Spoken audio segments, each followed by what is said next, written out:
Hello and welcome everyone, this is Calebovitsch coming to you with another Flesh and Blood video. This is going to be part 3 of my Lexi draft guide, and it is going to be all about numbers and the decklist example, so let's dive right in. And first up is power base, mana base, as we would call it in other card games. But here, it is going to be the ratio of reds to yellows to blues that you want to have in your deck, and other ratios such as elemental cards and arrows, etc. Okay. So when it comes to the resource base or power base or mana base, for Lexi, as I've probably already told at least 5 times, red cards are your friend, but too many red cards are a bit of your enemy. And your resource base depends a bit on whether you have deep blue or not. Having deep blue opens up a plethora of possibilities and opportunities for you to overfill your deck with reds. And with deep blue, you can go as high as to 20 red cards in your deck.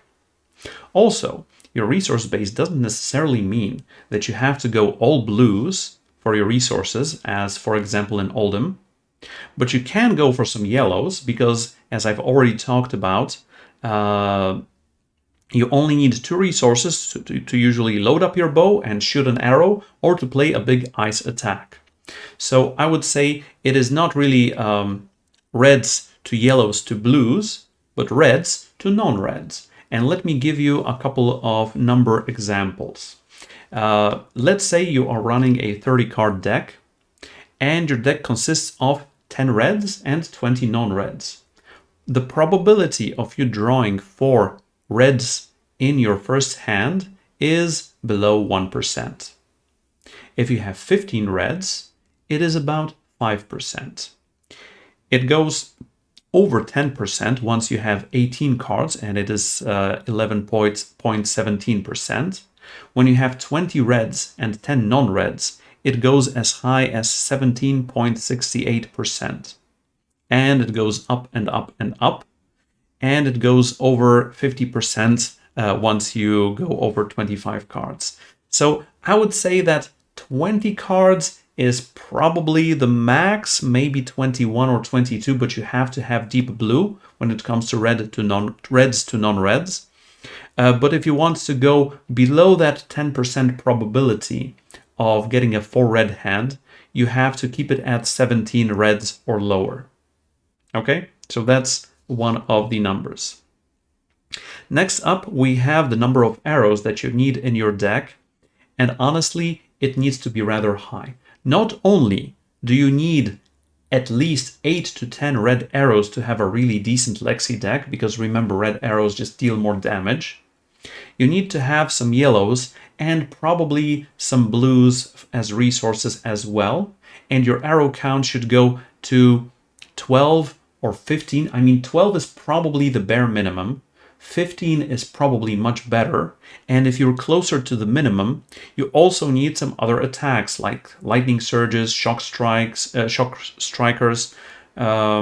winters, grasps, etc., etc. So the elemental attacks. Now, when it comes to the number of elemental cards, so cards you will be using to fuse to the others. Well, it depends. It depends on how much you need to fuse your attacks to further your game plan. For example, if you sometimes need a lightning card for your attacks or your turn to be good, you need about 6 lightning cards in your deck. If you usually want a lightning card in your hand for your hand to be good, then the average number is 8. Because if you have 8 in 30, on average, you will get 1 lightning card in your hand. That's not true statistics, but that's like rule of thumb average. If you really, really need to have a lightning card in each of your hands, you need at least 10 lightning cards in your deck, etc., etc. Also, you need a certain number of buffs for your deck to be able to go through some of your matchups, especially Oldhim. So you need to look to have like 3 or 5 or maybe even 7 buffs, such as Overflex or Weaves or Lightning Presses, etc. But not too many, because then you have a chance of not drawing the attacks, and you need one and the other to be successful. Okay, so those are some of the numbers.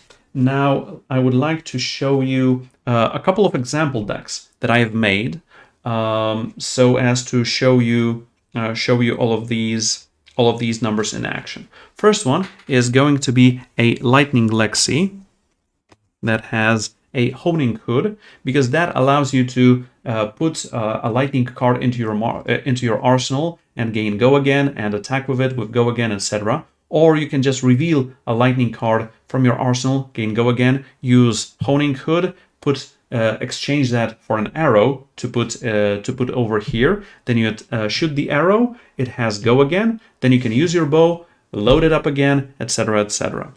So here I'm going to start with the arrows and some other attacks as well.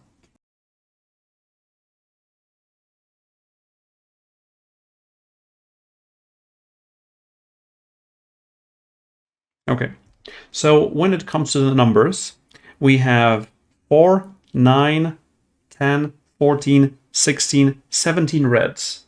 So that is on the higher side. But this deck doesn't need a ton of resources. So aside from 1, 2, 3, 4, 5, 6, 7 blues, we still have 1, 2, 3, 4, 5, 6 yellows, and you can get away with just playing yellows for resources in this deck.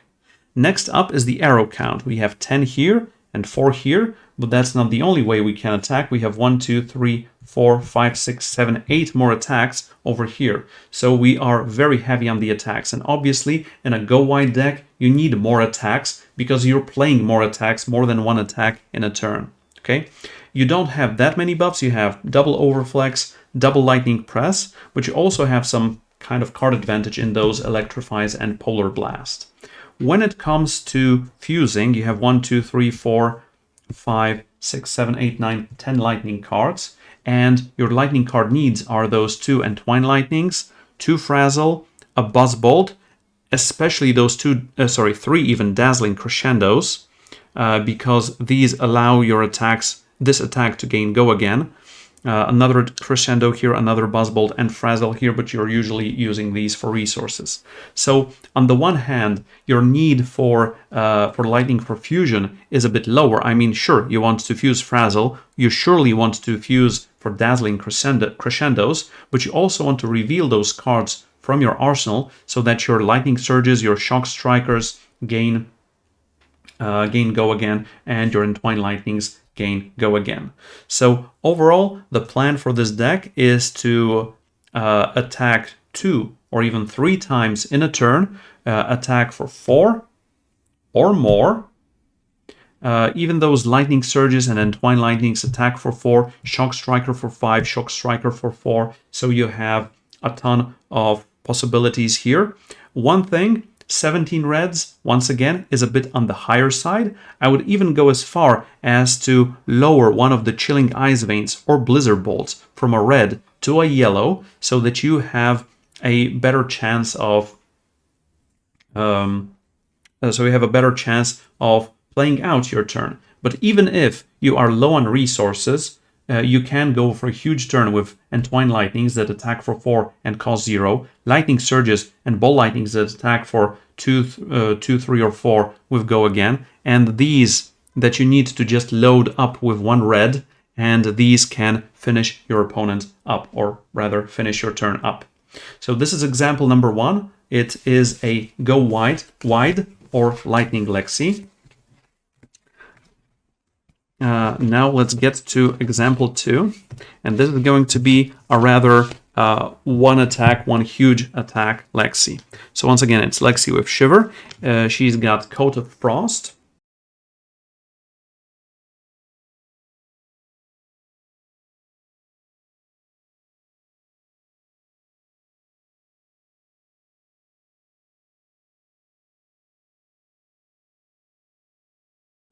Okay, so this one has more ice cards, but when it comes to resources, 1, 2, 3, 4, 5, 6, 7, 8 blues, 1, 2, 3, 4, 5, 6, 7, 8, 9 yellows, and only 5, 10, 13 reds. So here you have a much higher probability of actually drawing more resources, but you are using those resources to cast your Polar Blasts, your Ice Quakes, and your Overflexes. Because if you're running a lot of Overflexes, then a blue is slightly better than a yellow, but a yellow is still good, as I've already explained at least a couple of times.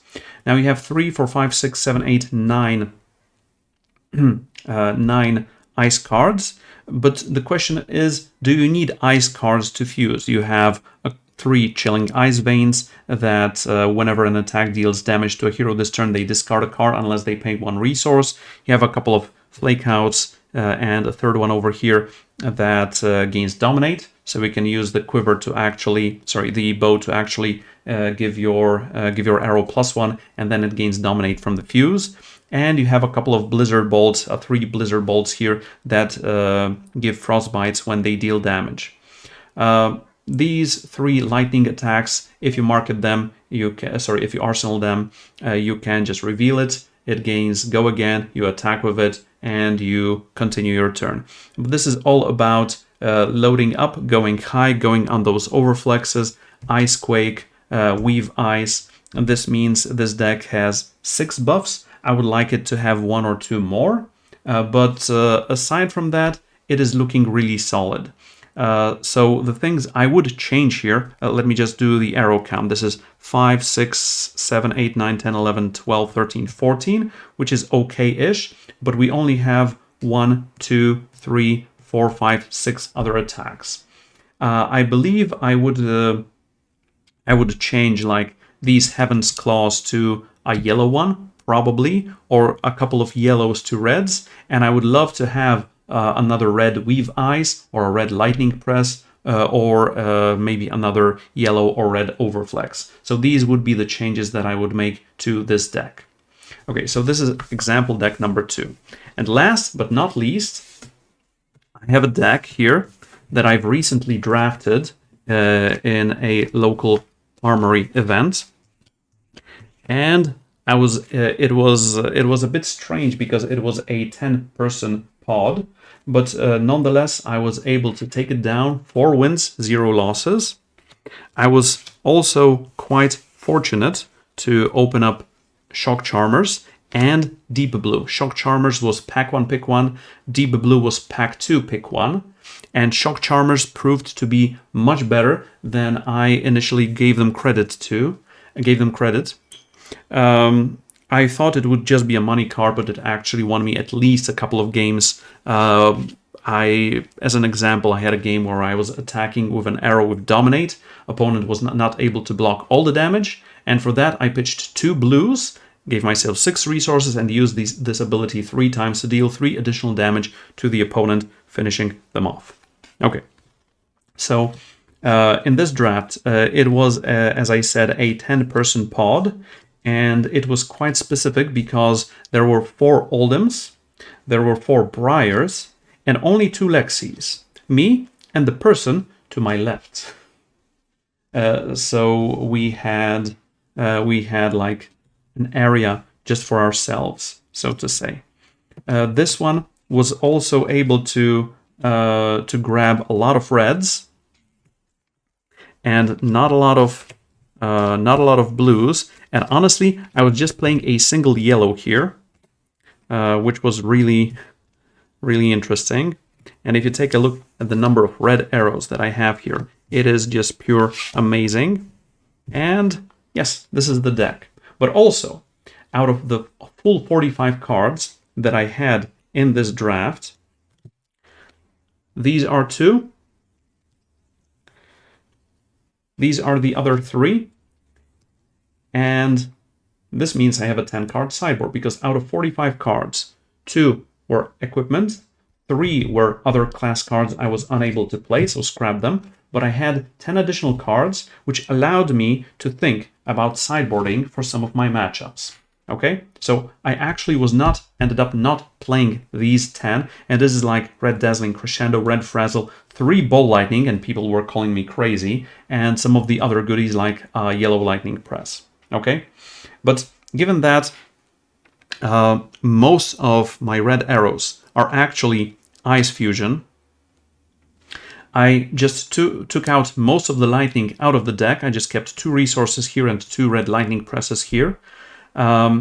So let's take a look at the numbers. This one has 20 reds, but I am running deep blue. So that's it was working rather well. I think I only hiccuped once or twice with a 4 red hand, but for that I have deep blue. When it comes to arrows, I have 10 reds here and 4 here, so that's 14, so that's okay-ish. I also have a red Icy Encounter, a red Winter's Grasp, and three blue attacks here as well, but I'm using these for resources. So I was rather fine, especially that I was going high instead of going wide. I had 3 Overflex, 2 Evice, Icequake, and double Lightning Press. That was 8 buffs, and it was huge. It was really, really enough, especially that I also had Shock Charmers for my dominating arrows. My matchups were against 3 Briars, which were mostly rather just about tempo, and against an Oldhim deck where I had to draw really well. But as I said, this deck was really, really successful, and as you can see, all the numbers here add up, yes,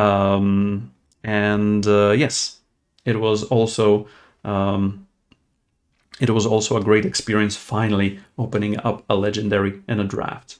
Okay, I hope this 3-part series of the Lexi Draft Guide helped you and will help you in your future drafts. And hopefully see you in the next video. Calebovitsch out.